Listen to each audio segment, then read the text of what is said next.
Irmãos, eu quero começar esta live, né, e pedindo aos irmãos que estão aqui que comentem, por favor, né, tudo aquilo que vocês observaram, a sua sensibilidade ao assistir este filme.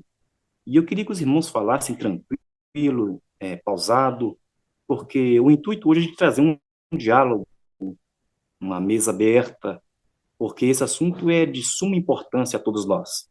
Temas atuais e principalmente para nós da restauração, a nossa visão, por ser ampliada pelo Ruach HaKodesh, eu acredito que será um banquete e um bom debate, né, deste tal assunto. Ressaltar alguns pontos aqui importantes, né? A questão da relativização, principalmente a cena do padre lá. Tem um livro que chama A Subversão, né? É de um ex-agente da KGB, e ele vai falar como que alguns agentes se infiltravam em países rivais, né?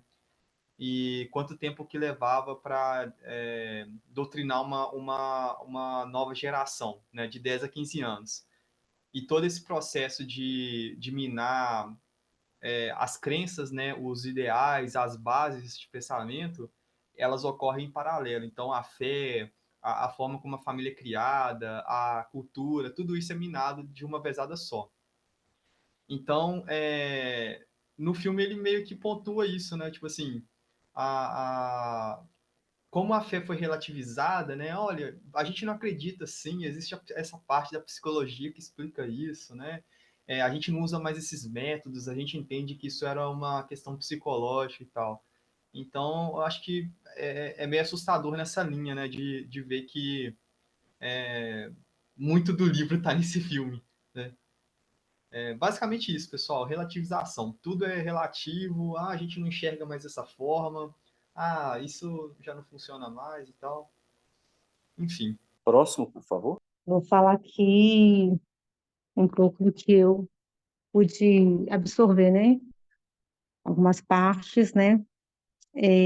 Uma coisa que me chamou muito a atenção é que no cenário, né, a forma como eles colocaram, eu vi que a pessoa, quando ela tem essa tendência de ir praticando mal, ela vai praticando, até que chega um determinado momento, de tão mal que ela fez. Chega um momento que não é a pessoa mais, é o mal que já possuiu ela. Isso que eu entendi, né? A gente viu que o personagem, ele fez tanta coisa, é, deu para perceber que quando chegou no final, né, do filme, é, já não era ele. Ele não queria, por exemplo, assim, ele não queria morrer, mas ele já estava totalmente tomado, pelo mal, né? E um outro ponto também que eu pude observar é que o personagem, ele trabalhava assim de uma forma muito minuciosa. Ele, enquanto o psicólogo, não, o psiquiatra, ele, por ser ateu, né, não acreditar nessas questões, ele simplesmente, você quer me possuir? Então vem, então. Como se fosse uma coisa assim imediata, mas o mal ele foi sondando, digamos assim, foi comendo pelas beiradas, né? Até ter a oportunidade, ou seja, ele aproveita as oportunidades, né? Ele aproveitou a oportunidade. Ele é paciente, o mal ele é paciente, entendeu? Ele só esperou esse momento de fraqueza, né? é, do psiquiatra e pronto, e fez o show dele, fez o que tinha que ter feito, né? Então isso serve assim de lição, né? Que a gente tem que sempre andar vigilante, sempre mesmo, porque o mal ele não brinca com, com as coisas, né? Ele não cansa, né? Ele é esperto. Então, assim, temos que ficar firmes mesmo, assim, no propósito, de servir a Deus de verdade e não duvidar também, porque o mal ele tem poder. A gente não pode desafiar, né? O diabo, igual nós já vimos em tantas situações, como nós vemos também, digamos assim, em algumas denominações. que o pessoal quer conversar com o demônio, quer entrevistar o diabo, entendeu? E, e é isso. Foi isso que eu consegui aqui tá lembrando e tá passando para vocês. Próximo, por favor. Então, uma das coisas assim, dentre as coisas que eu achei assim importante, que eu acho que o filme ele retratou bem, é o que a gente já vinha observando que já estava sendo abordado em outros filmes, que é esse transtorno aí, como desapontado pela psicologia, pela psiquiatria, esse transtorno aí, às vezes a pessoa passou por um trauma e e usa desse trauma para ter um transtorno dissociativo de personalidade. Aí ela cria uma personalidade em cima daquele trauma e vive aquilo, né? Eu acho que esse filme ele vem contradizer, né, esse transtorno dissociativo, além das estratégias, né, que, tipo assim, vários assuntos foram abordados, né, eutanásia, aborto, a questão mesmo da possessão, mas eu vejo, assim, como uma crítica direta ao que vem sendo abordado. A gente sabe que nos últimos dias essas doenças aí, depressão, essa personalidade mesmo, esse transtorno de personalidade é um assunto que está em alta aí, né? No ramo da psicologia e psiquiatria. Então, assim, eu acho que veio bater de frente. Então, assim, e nesse sentido, eu anotei algumas frases que eu acho interessante, né? Que o demônio, né, ali falou na boca do, como disse, da carcaça ali, né, que falou pro psiquiatra ali que eles só enxergam assim porque sabe apenas o lado da história. E a gente vê que muitas das vezes a pessoa, por desacreditar nas forças espirituais, por desacreditar em demônios, e tende a ir por esse lado da ciência, da psicologia, mas, tipo assim, e ele falou também que ele estava lá para testar a validade das próprias convicções. É o que as pessoas acham, elas têm uma crença e elas vão naquela linha de não contradizer aquilo que elas já pensam, né? Que é o caso do psicólogo ali, do psiquiatra.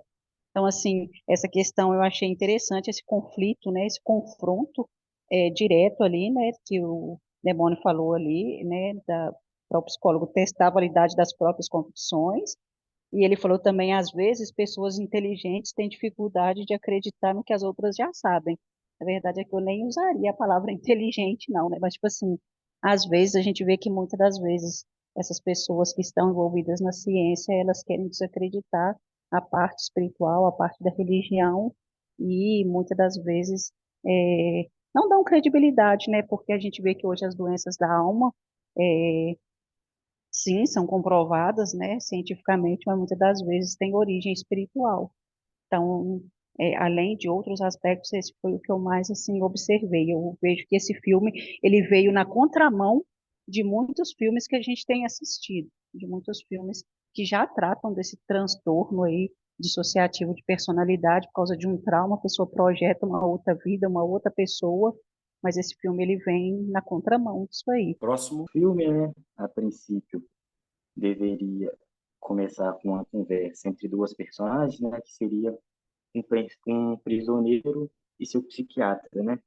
A princípio, essa seria o início, mas aí desdobra em outras coisas. No final das contas, descobrimos que a história trata de três personagens: o nefasto, o psiquiatra e o hospedeiro, né? O dono realmente do corpo.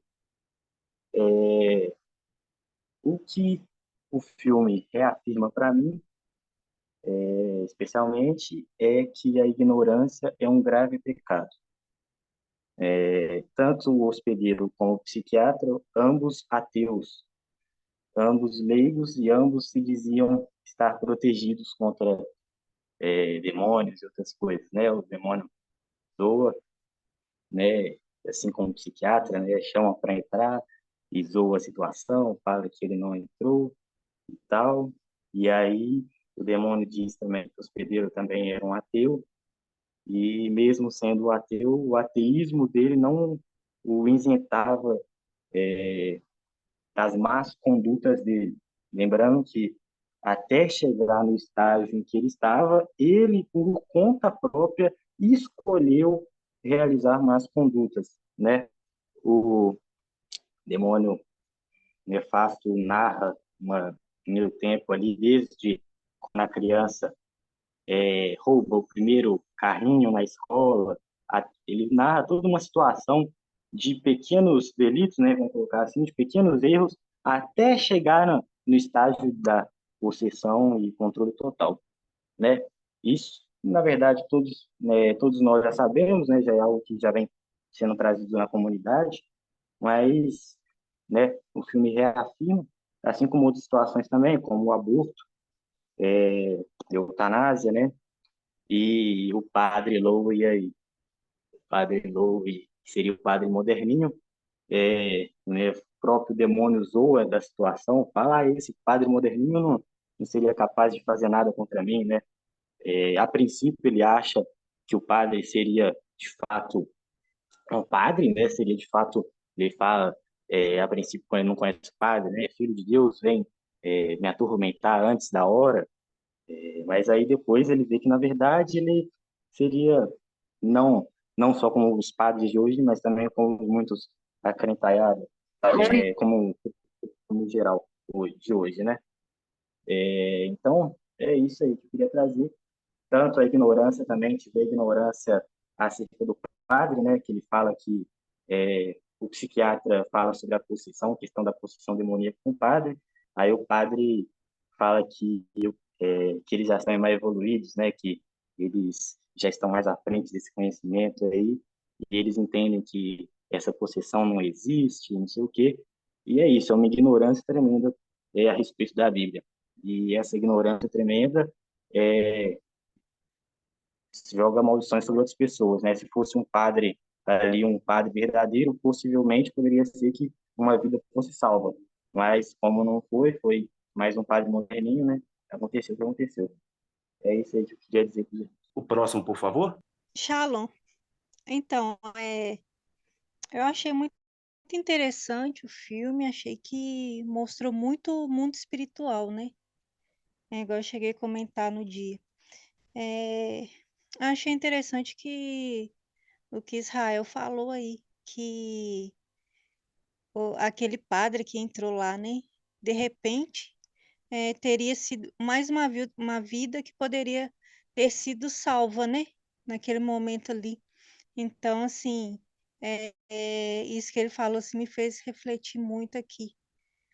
E, e assim, tem vários momentos ali que dá para fazer algumas reflexões, dá para fazer bastante reflexão nesse filme, né? E isso que Israel comentou fez eu fazer essa reflexão agora. E assim, é... eu pensei bastante coisa, sabe? Eu fiquei assim, no outro dia pensando, mas por que que foi aquilo? Aí fui eu mesma refletindo comigo mesmo, pensando. É... Igual uma das coisas que eu estava pensando é que ele é o moço lá que o serial killer, ele estava escrevendo o livro, ele começou a escrever. Mas aí o diabo queria que o psiquiatra, tipo assim, desse a continuidade e que ele lançasse o livro, né? Aí eu pensei, ele já estava, tipo, para destruir aquele que é o serial killer, né? Tipo, não precisava mais dele. Aí eu pensei, mas por que que não deu continuidade no livro e depois que lançasse o livro, aí, tipo, exterminava ele? Aí eu pensei, falei assim, deve ser porque o psiquiatra traria uma credibilidade por ser psiquiatra. Aí eu fiquei assim, fazendo essas análises, sabe? E é isso. Eu analisei bastante coisa. Mas assim, no momento que eu tô lembrando, que eu analisei foi essa parte aí. Mas teve mais coisas, mas se eu lembrar, eu falo. Tiago comentou aí que o psiquiatra achava que se conhecia e era convicto na sua crença ateísta, mas não estava munido para enfrentar o que estava pela sua frente, pois nunca esperava que isso poderia acontecer. importante para nós estarmos sempre preparados, pois o inimigo, como disse no outro comentário, é inteligente, nos conhece melhor que nós mesmos e é muito paciente. Espera alguma má ação nossa para ter legalidade de agir. O inimigo nos conhece melhor que nós mesmos, ele sabe onde atacar e quando atacar, e não tem pressa. Aguarda sem nenhuma pressa, esperando a gente dar legalidade com nossas ações. Tiago Magalhães. Uma coisa que é interessante também, que vai tratar o filme, né, da questão da possessão, é, que vem em etapas, né, em graus. E lá ele fala, vem a parte da tentação extrema, é, da obsessão, da subjugação pela possessão. Então, assim, como já foi falado aí, o inimigo ele tem paciência, né? Daí ele fala assim, pode começar com uma criança de 3, 5 anos roubando um carrinho de brinquedo, por exemplo. E aí depois essa pessoa vai sendo submetida a tentações com níveis de intensidades maiores, né? E aí até chegar no estágio que é o que o personagem ali do filme estava, que era a possessão, né? A subjugação pela possessão, que é o estágio completo. Depois que o inimigo fez com ele o que queria, é, o fim dele era a morte, porque o inimigo já tinha alcançado os objetivos para com aquela vida, né?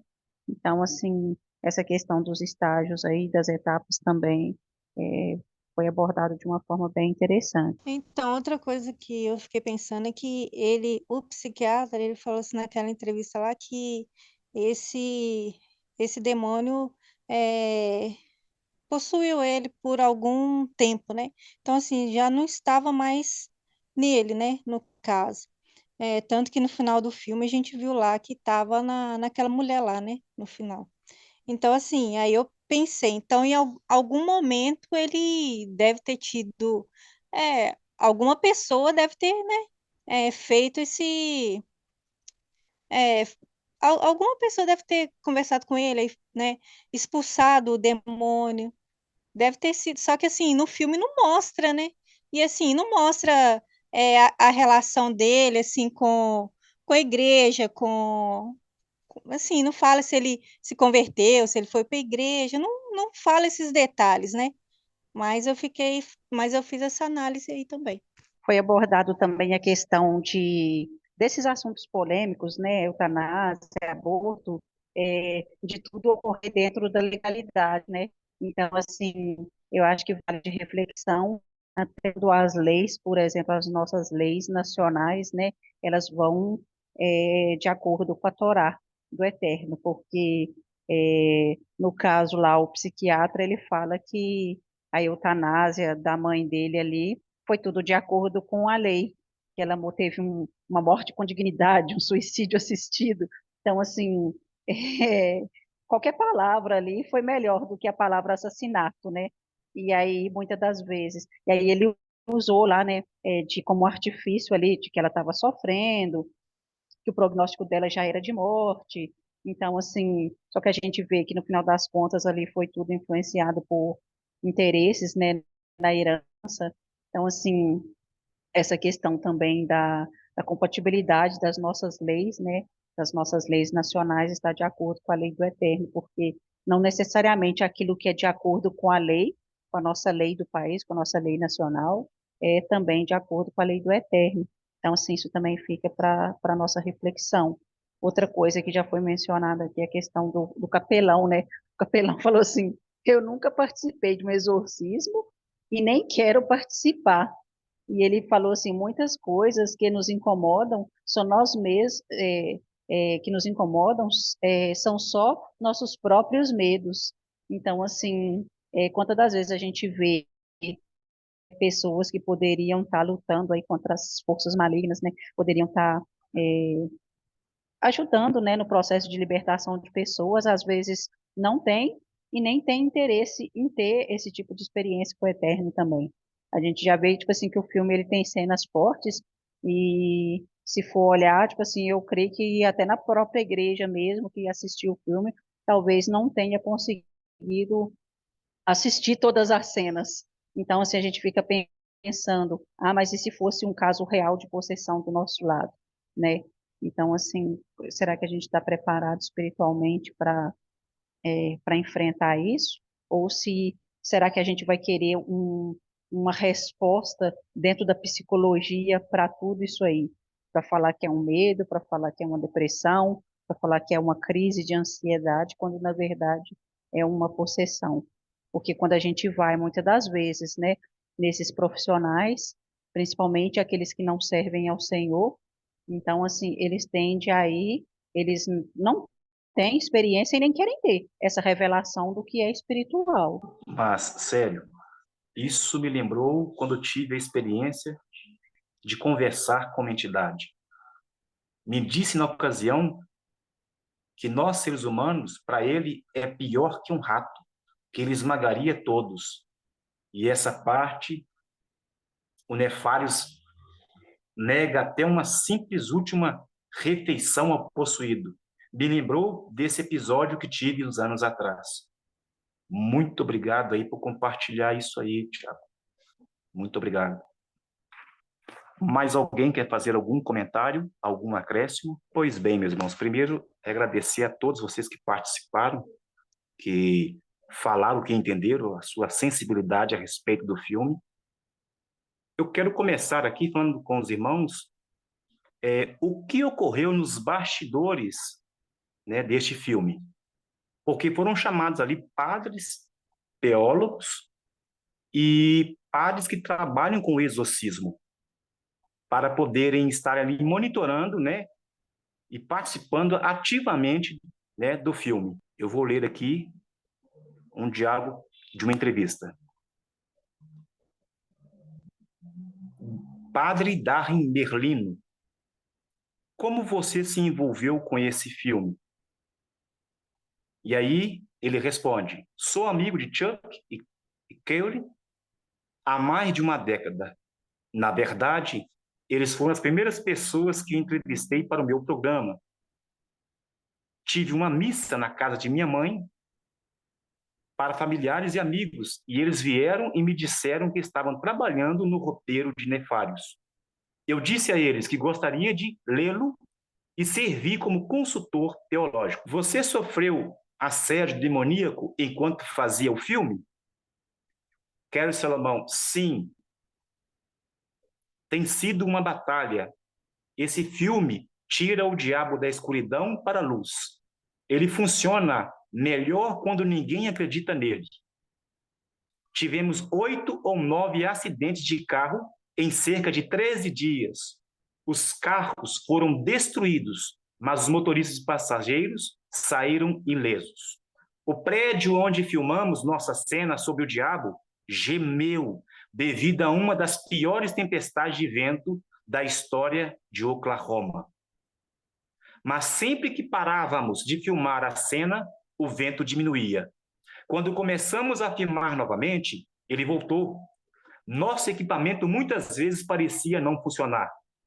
Tivemos nossa estreia com a presença de muitos grandes nomes, Greenback e o senador Ted Cruz, e as luzes da sala começaram a piscar.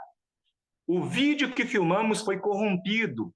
Padre Carlos Martins estava lá e disse, eu sei o que é isso. Ele pega a sua água benta e começa a fazer o rito do exorcismo de um lugar possuído, fazendo suas orações em latim.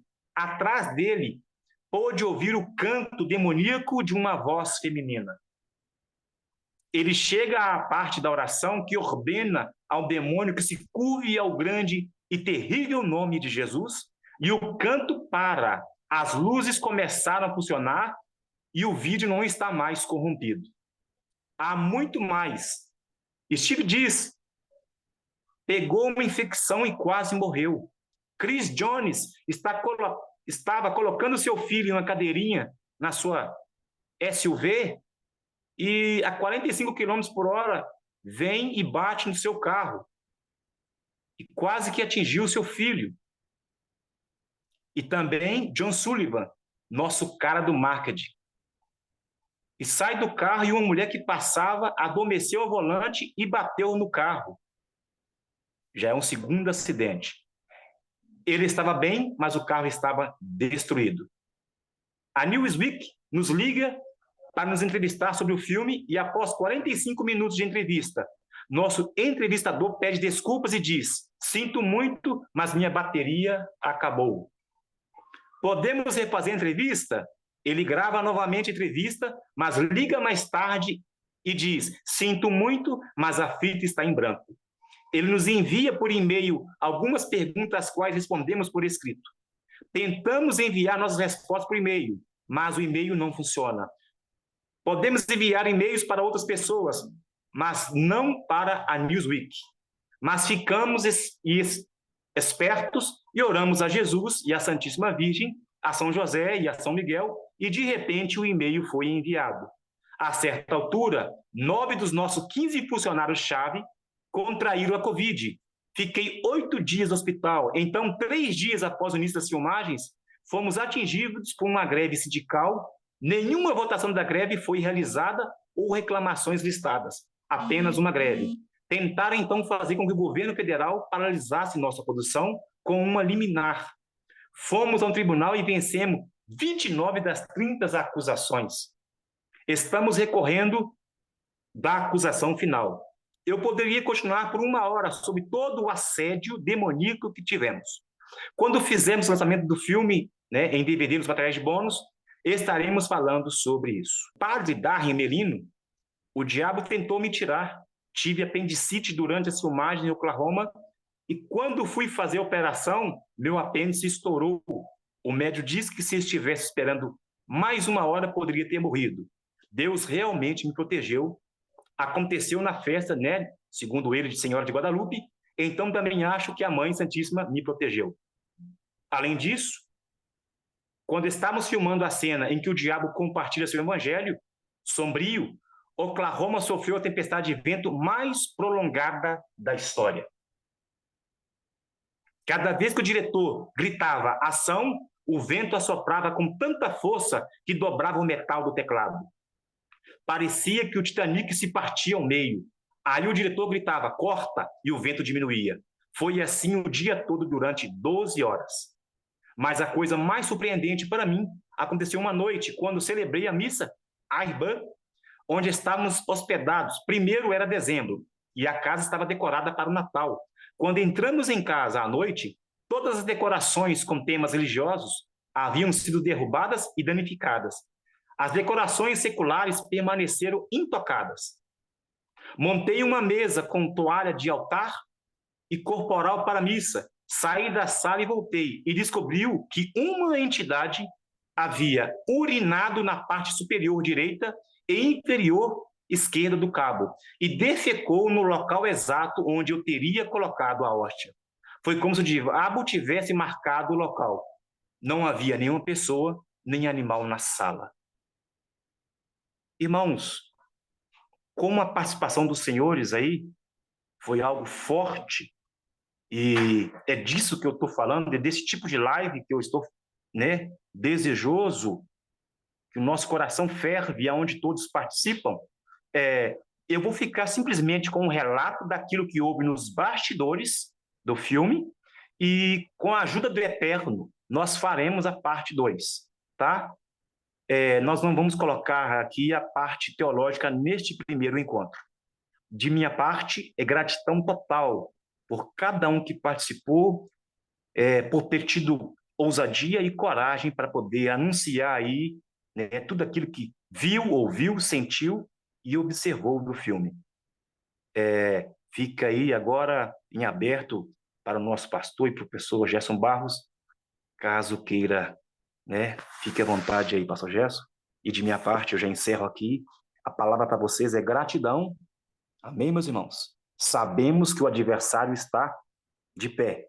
E lembrem, um espírito materializar e sair urina e defecar é algo muito melindroso. Meus irmãos, então, depois de dito, só os bastidores daquilo que aconteceu na gravação e pós-gravação do filme já é um sinal de alerta para todos nós. Então, este não é qualquer filme. Por isso que nós pegamos esse filme para fazer uma análise teológica dele. Os irmãos percebam que nós nem entramos ainda nas questões teológicas que o filme traz e que o filme aborda. Nós vamos trazer ainda na parte 2, mas observe os irmãos o que aconteceu nos bastidores. Então, foi um trabalho sério. Os irmãos perceberam que foram teólogos que desenvolveram esse filme e é simplesmente sensacional. São temas muito pertinentes para a nossa fé que foram abordados nesse filme. Então, na parte 2, nós vamos aprofundar mais nesse aspecto e nesse sentido. Mas muito obrigado aí a todos os irmãos que assistiram, todos os irmãos que participaram, todos os irmãos que comentaram, e até a terça-feira que vem, o Eterno nos permitindo para a gente fazer a parte 2. Ficou muito bom essa parte 1, só com essa questão dos bastidores e a participação dos irmãos, trazendo cada um aí a sua participação e o seu comentário. Que o Eterno continue abençoando todos vocês em nome de Yeshua. Shalom, shalom, meus irmãos.